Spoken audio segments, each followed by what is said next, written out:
Hello, j'espère que tu vas bien. Bah écoute, moi ça va. Vidéo complètement improvisée, comme la plupart de mes vidéos, tu me diras. Euh, j'ai reçu le message d'une petite dame il y a peut-être la semaine dernière. Et en fait, elle a entendu parler sur ma chaîne de mon passé d'anorexique. Et sa fille est anorexique et elle venait chercher des conseils, je crois. Savoir comment je m'en suis sortie, savoir un peu dans quoi j'étais à ce moment-là. Donc je me suis dit que ça serait bien de faire une petite vidéo parce que l'anorexie c'est quand même une maladie qui touche beaucoup d'entre nous, filles, garçons, peu importe. Et je me suis dit que ça serait une bonne idée, donc je désactiverai les commentaires pour éviter voilà, tout carnage. Parce que c'est un sujet sensible, c'est un sujet sérieux. Ma maladie c'était autre chose, mais là l'anorexie, voilà, c'est quelque chose qui me touche. Alors, je ne suis plus anorexique, hein. J'ai eu une phase d'anorexie qui a duré 2 ans. Quand j'étais très jeune adulte, j'ai été anorexique dans mon année de terminale. Donc, je devais avoir 18 ans. Donc, j'ai été anorexique 18 ans, 19 ans. Et ça s'est fini quand je suis rentrée à la fac, en fait. Ça s'est fini parce que je me suis libérée de beaucoup de choses à ce moment-là et que je suis partie vivre à la fac et que j'ai rencontré des copines et des copains qui m'ont aidé à ce moment-là.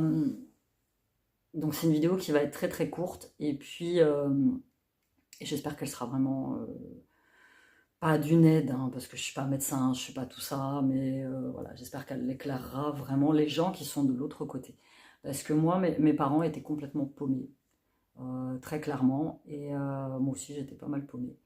Et je m'en suis sortie toute seule, très clairement. J'ai pas été voir de psy, j'ai pas été internée, j'ai pas été tout ça. Je m'en suis sortie seule. Donc c'est vraiment une très grande victoire pour moi. Je pense à toutes ces personnes qui luttent contre l'anorexie depuis des années et qui sont toujours dans le même point, en fait. Pour moi, chez moi, l'anorexie, ça a été un appel à l'aide. Très clairement, j'étais pas bien dans mon corps, j'étais pas bien dans ma peau. Et en fait, c'est parti d'un truc très simple. J'étais amoureuse d'un garçon en terminale. Et j'ai osé aller lui dire ce que je ressentais pour lui. Et je me suis fait jeter comme une merde, très clairement. J'en veux pas du tout à ce gars, hein, mais vraiment pas. Sur le coup, j'en ai peut-être voulu. Euh, Surtout que la meuf avec qui elle est sortie après, je trouvais qu'elle était pas. Enfin bref, par rapport à moi, mais voilà, tu sais, quand t'es jeune comme ça dans ta tête, il se passe plein de trucs. Et, je me rappelle me regarder dans le miroir et me dire, ouais, mais c'est à cause de mon poids en fait. C'est à cause de mon poids. C'est parce que je suis grosse. J'ai toujours été une adolescente en surpoids. Très clairement. J'étais pas obèse, hein, on est clairement, j'étais pas obèse, j'avais, je sais pas moi, 30 kilos de plus, mais j'étais une bonne portugaise bien vivante qui mangeait bien, et j'ai toujours énormément complexé sur mon poids, vraiment. À savoir que dans ma famille, plus tu es forte, plus, voilà, mieux c'est. Voilà. Mais bon, par derrière, on dit que t'es grosse, donc parfois c'est incompréhensible. Et moi, j'étais tellement dans ce carcan familial où il fallait manger, il fallait j'ai fait complètement l'inverse en fait. Donc j'ai commencé à faire des régimes, évidemment, les régimes miracles que tu vois dans les magazines, Femmes Actuelles, enfin tous ces trucs un peu de bullshit. Et j'ai commencé à noter sur un papier tout ce que je mangeais.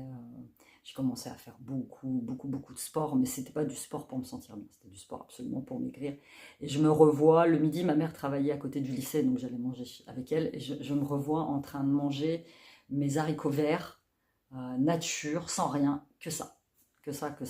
Je mangeais plus de gâteau, je mangeais plus de chocolat, je mangeais plus rien. J'étais vraiment dans un régime très strict. C'est pour ça que encore maintenant, aujourd'hui, des problèmes, j'ai du mal avec la discipline. Parce qu'à cette époque-là, je me suis imposé une telle discipline alimentaire et sportive que du coup, maintenant, à chaque fois que j'entends le mot discipline, ça me hérisse le poil. Mes trucs de ouf. J'ai beaucoup de mal avec ça. Euh, j'ai toujours été plus ou moins en guerre avec mon corps. Mais très clairement. J'ai toujours fait le yo-yo. De toute façon, depuis adolescente, toujours fait le yo-yo. Parce que j'étais partagée entre le fait de faire plaisir à mes parents et à mon entourage de toujours manger et d'être bien, et moi qui me trouvais, qui n'était pas du tout en accord avec l'image que tu as de toi. Parce que même si les gens me disaient, mais t'es bien, pourquoi tu fais ça, pourquoi machin, Moi, dans le miroir, c'est pas ça que je voyais. Moi, dans le miroir, je voyais une fille et je me disais, putain, mais c'est qui la meuf? Je me reconnaissais pas, en fait, très clairement. Donc j'ai commencé à maigrir, à maigrir, à maigrir. Et en l'espace de quelques mois, j'ai perdu une vingtaine de kilos, très clairement. Et je me revois encore à Noël, en train de... Donc chez mes parents, on fêtait Noël chez mes parents, et je me revois encore avec cette espèce de jupe trop large que j'avais, et mes petits poignets, et mon père qui me dit, oh là là, mais tu deviens un vrai squelette, quoi. Et plus il me faisait de reproches, c'est aussi ça un peu le problème que j'ai avec mes parents, c'est que, bon, voilà, ils ont fait ce qu'ils ont pu, je ne leur en veux absolument plus, je leur ai voulu pendant des années, mais ils n'ont pas cherché à comprendre ni le pourquoi, ni le comment, ils n'ont pas cherché à discuter avec moi, ils n'ont pas cherché à savoir pourquoi je maigrissais comme ça. Pour eux, c'était une lubie de gamine. En fait, je faisais une espèce de crise d'adolescence pour eux. Et j'étais dans l'année de mon bac, donc moi je voulais absolument avoir mon bac, parce que moi mon bac c'était synonyme de je me casse. Donc je voulais absolument avoir mon bac. Et j'avais à cette époque-là mon prof de philo, qui s'appelait Monsieur Lafani. Je l'adorais ce prof, il était génialissime. Et c'était mon prof principal. Et je me suis bien souvent confiée à lui, vraiment. Il n'est jamais rentré en contact avec mes parents, ça j'aurais aimé qu'il le fasse en fait. J'aurais aimé qu'il convoque mes parents pour leur dire voilà, votre fille elle traverse ça. Mais je me suis beaucoup, beaucoup confiée à lui et je me suis beaucoup confiée à mon prof de sport. Parce que à un moment, quand tu es maigre, que tu manges plus, tu n'as plus de force, tu peux plus faire du sport. Très clairement. Et donc j'avais été dispensée de cours de sport toute l'année. J'avais déjà mes problèmes de dos. Et donc moi j'avais baratiné mon prof de sport comme quoi c'était des problèmes de dos que j'avais beaucoup maigri, mais que c'était dû à la... Enfin, j'avais inventé un gros gros baratin. Et je sais pas s'il m'avait cru, mais voilà. Et donc, voilà, les jours passent, toujours pareil, je suis dans ce truc de performance, je maigris, je me sens bien, mais je me sens forte en fait, c'est ça le truc, c'est que tu as l'impression de complètement maîtriser ton corps, vraiment. Tu as l'impression de maîtriser ton corps, tu mets des fringues que tu n'as jamais mis avant, moi je suis descendue jusqu'à une taille 34, tu vois, donc alors, je faisais du 42, tu vois, et tu as cette sensation d'être bien, même quand tu marches, tu as cette sensation d'être plus grande. Je ne sais pas trop comment t'expliquer ce qu'il y avait dans ma tête à ce moment-là. Et je me sens bien, mais je continue à maigrir en fait. Et je calcule tout. Je suis toujours dans le calcul. J'ai toujours mon calepin où je note ce que je mange, où je note ce que je fais comme sport. Je me mets à courir, à faire des jogging. J'ai mes visas. Et je sais que mon frère à côté s'inquiète et le dit à mes parents, mais mes parents sont dans leur monde en fait. Ils sont dans leur trip. Pour eux, la seule chose qui compte à ce moment-là, c'est de travailler, gagner de l'argent, nourrir sa famille, basta. Et on me répète sans cesse, il faut que tu aies ton bac, il faut que tu aies ton bac, il faut que tu aies ton bac, il faut que tu aies ton bac. Peu après ce Noël-là, en fait, je j'ai une baisse d'énergie phénoménale. C'est-à-dire que je suis toujours fatiguée. Je m'endors en cours. Je m'endors en cours. Je vais plus manger avec ma mère le midi. Je préfère manger sur place, en salle d'études. Tu as une salle où tu peux manger. Je vais plus manger avec ma mère parce qu'à chaque fois que je mange avec elle, elle me regarde, elle me critique et puis elle me dit mais tu manges que ça. Enfin, je mange plus avec elle. Tu vois. Et je commence à attraper des. Je commence à attraper enfin, je sais pas comment te dire. Je commence à amasser des choses. Tu vois. Je commence à devenir une collectionneuse. C'est-à-dire que je vais faire les courses avec mes parents et je prends plein de gâteaux, plein de trucs que j'ai pas le droit de manger, je les prends. Ça, c'est un truc que je me suis jamais expliqué. Euh, et quand je rentre chez moi, je m'enferme dans ma chambre, j'ai une espèce de valise et je mets tout ça dedans. J'ai une collection phénoménale de gâteaux, je les regarde et je me dis, bon, bah, quand mon régime sera fini, je vais pouvoir les remanger, je vais me faire plaisir. Et je planque cette espèce de valise et je fais pas de crise de boulimie, tu vois, parce qu'il y en a, elles sont anorexiques, boulimiques. Je pourrais faire des crises de boulimie, mais non, je suis juste là et je me contente de les regarder. Euh, Sauf que je suis tous les jours de plus en plus faible. Et arrivé au mois de mars, mois d'avril, là mes révisions pour le bac s'intensifient et j'ai plus de force, mais plus de force du tout. Et un jour je rentre chez moi du lycée à pied, puisque le lycée est pas loin, il est à 10 minutes à pied, et là il y a mon médecin de famille qui est là. C'est un médecin qui me suit depuis que je suis toute petite, c'était le docteur Secle, je me rappelle, il est décédé maintenant. Et il me dit, bah écoute, je suis là pour te faire une prise de sang. Ok, il essaie de me raisonner, il essaie de me dire, bah voilà, ce que tu as, c'est de l'anorexie, il faut que tu arrêtes, c'est pas bien pour ton âge, tu flingues ta croissance. Enfin, bref, moi je suis complètement hermétique à ce qu'il me dit, j'en ai rien à foutre, en fait, je suis dans mon truc, je m'en fous. Et il y a ma mère à côté qui elle est au bout de sa vie parce qu'elle ne sait plus quoi faire, elle a beau me parler, ça ne marche pas. Et là, il me fait la prise de sang. Et dans ce tube de prise de sang, mon sang, il est mais pas rouge. Tu vois, c'est comme si tu mélanges de la sauce tomate avec de l'eau. Tu vois, ça fait. Il est pas rouge en fait, il est rouge très très très clair, mais quasi transparent. Et là, il regarde le tube, il dit oh là là, mais il va falloir t'interner, toi. C'est pas possible, tu peux pas rester comme ça, tu vas finir par mourir. Et à ce moment-là, je prends conscience de la gravité de mon état en fait. Euh, je me dis waouh, c'est pas normal. Peut-être que je suis allée un peu trop loin. Peut-être que ce qui se passe, c'est pas normal. Je te livre ça comme je le sens, hein, très clairement. Parce que je m'en rappelle à l'époque. Hein. Et donc, du coup, effectivement, mes prises de sang ne sont pas bonnes. Et il revient chez moi. Et là, il me dit très clairement si tu remontes pas la pente, tu vas être interné. On va t'interner en hôpital, euh, au service de jour psychiatrique. Très clairement. Parce que, alors, à mon époque, être anorexique, c'était être malade. Mais malade là-dedans. C'est qu'il y avait quelque chose. Mais à aucun moment, tu vois, on me propose d'aller voir un psy.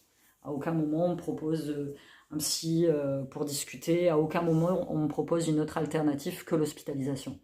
Et là, je me mets à me documenter sur les hospitalisations en HP.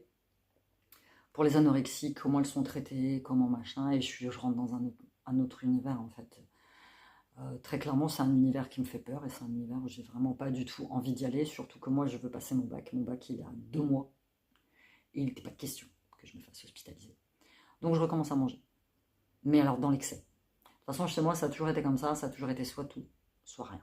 Donc je recommence à manger dans l'excès et du coup bah, ça me rend malade. Parce que mon estomac lui il a rétréci. Tu vois. Et du coup ça me rend malade. Mais bon, je veux faire bonne figure. Je veux passer mon bac et je veux absolument avoir mon bac. Et je veux plus que ma mère déprime. Et je veux absolument faire plaisir à mes parents. Je veux absolument faire plaisir à tout le monde. Sauf qu'à aucun moment je me fais plaisir à moi.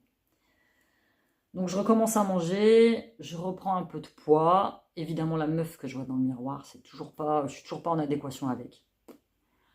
Je passe mon bac. J'ai mon bac. Avec mention. Ma mère est très fière. Et là, je me dis, waouh. Maintenant, je fais quoi? Je me suis battue pendant des mois pour avoir mon bac.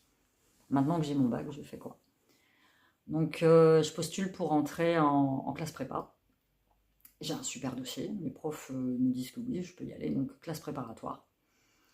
Et, euh, et là, j'ai l'inverse. C'est-à-dire que je mange, je mange, je mange. Et cette fameuse valise que j'avais planquée sous mon lit, bah, je commence à bouffer tout ce qu'il y a dedans. Et je commence à me faire vomir. Sauf que ça n'a pas duré très longtemps parce que c'est pas agréable de te faire vomir, mais vraiment pas agréable du tout.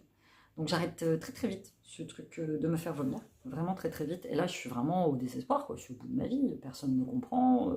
J'étais mince, je redeviens pas grosse, mais je suis pas bien. Vraiment, je suis pas bien dans ma tête. Et je pense que c'est à partir de ce moment-là où j'ai développé un mal-être qui a fait que bah, pour la suite des événements, c'était assez compliqué pour moi, quoi. Donc, je renonce à ma classe préparatoire parce que je ne me sens pas capable de faire ça. Je me sens pas capable d'y aller. Entre deux, je m'inscris à la fac et je tombe sur 2 nanas, donc Alexiane et Stéphanie, qui me prennent tout de suite en amitié en fait. C'était comme une espèce de coup de foudre. J'ai passé de bons moments avec ces nanas-là. Et tout un groupe de garçons qui étaient déjà avec elles.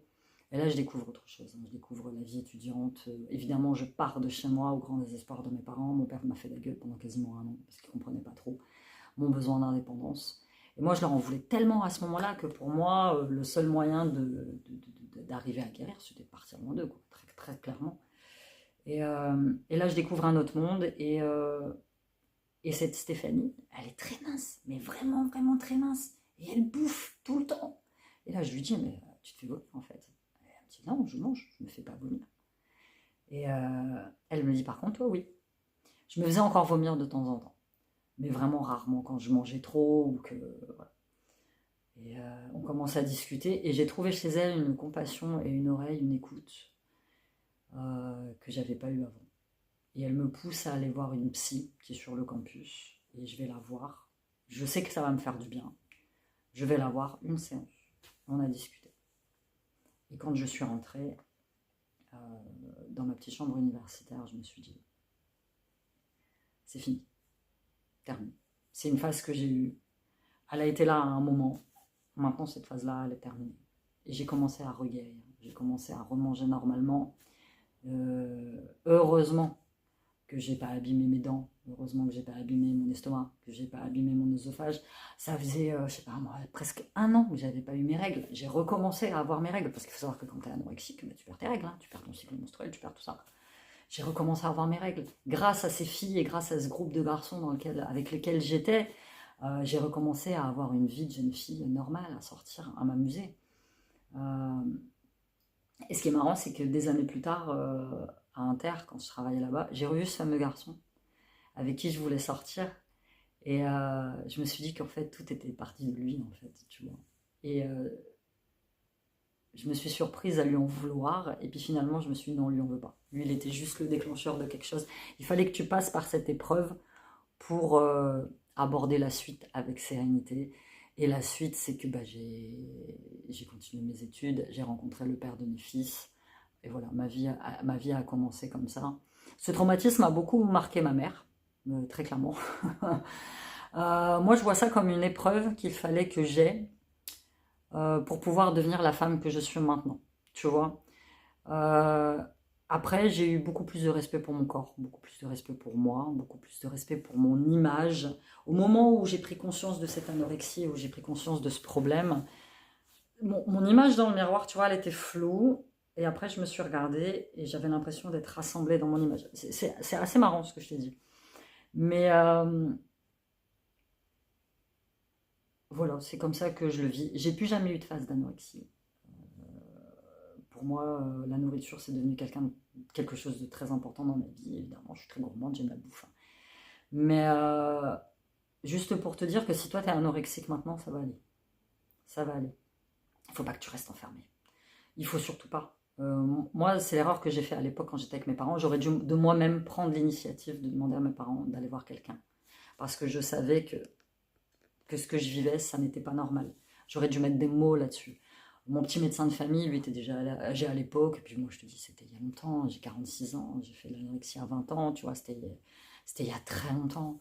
Maintenant, c'est beaucoup plus simple. Maintenant, tu vas sur Internet. Tu peux avoir des thérapies sur Internet directement. Mais moi, à l'époque, c'est ça que j'aurais dû faire. Donc, ne reste pas enfermé. Et surtout que maintenant, et en plus, moi, à l'époque, j'ai eu cette grosse chance de ne pas être confrontée aux réseaux sociaux. Parce que là, ça aurait été pire. Maintenant, tu as l'image sur les réseaux sociaux qui donne. C'est destructeur pour nos gamins de maintenant, mais vraiment très très très très destructeur. Il faut que tu te conformes à une image. Moi maintenant, je n'ai plus rien à faire. Je suis comme je suis et je me trouve bien maintenant, tu vois. Et peut-être que ce que j'ai vécu à ce moment-là, c'est pour que je sois bien maintenant avec moi-même, tu vois. Je me suis jamais sentie aussi en confiance en moi et aussi bien dans ma peau, dans mon corps que maintenant. Oui, j'ai des vergetures. Oui, j'ai la peau qui tombe. Oui, j'ai des marques de yo-yo au niveau des cuisses. Oui, j'en ai plus rien à faire. Ce qui m'a traumatisé pendant des années, parce que j'en ai claqué de la thune pour faire partir vergeture et puis machin. Maintenant, je m'en tape. Je suis comme je suis. Voilà. C'est de t'accepter. Et à l'époque, je te dis, j'aurais dû prendre moi l'initiative. J'aurais dû faire beaucoup de choses à l'époque, tu me diras. Si j'avais une baguette magique pour revenir en arrière.